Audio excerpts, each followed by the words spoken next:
জয়গুরু, সবাইকে জয়গুরু। বন্দে পুরুষোত্তমম।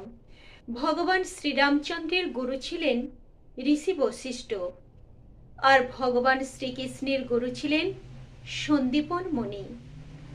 আর যীশু খ্রিস্টের ভগবান, আমরা যাকে লর্ড বলি, সেই যীশু খ্রিস্টের গুরু ছিলেন জন ব্যাপিস্ট। আর আমার শ্রী শ্রী ঠাকুরকে সৎমন্ত্রে দীক্ষা দিয়েছিলেন ওনারই মা, সেই মাতা মনমোহিনী দেবী। তো মায়ের গুরুকেই তিনি গুরু বলে মানতেন, হুজুর মহারাজকে।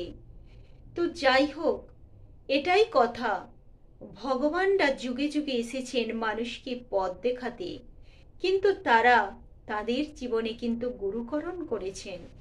গুরু ছাড়া কিন্তু তারা জীবনে চলেননি। তাহলে সাধারণ মানুষ হয়ে আমাদের কেন গুরু থাকবে না?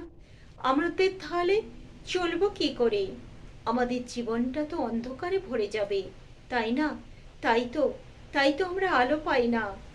তাই একটা কথা আছে, সময় থাকিতে মন গুরু ধরো না।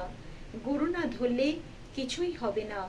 ভগবান নিজেই এসে আমাদেরকে দেখিয়ে দিলেন যে গুরু ছাড়া জীবনে কিন্তু কখনোই সেই আমাদের সেই চলা যায় না, চলতে পারি না।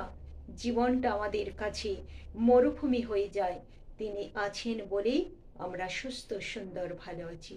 জয়গুরু, সবাইকে জয়গুরু। বন্দে পুরুষোত্তমম।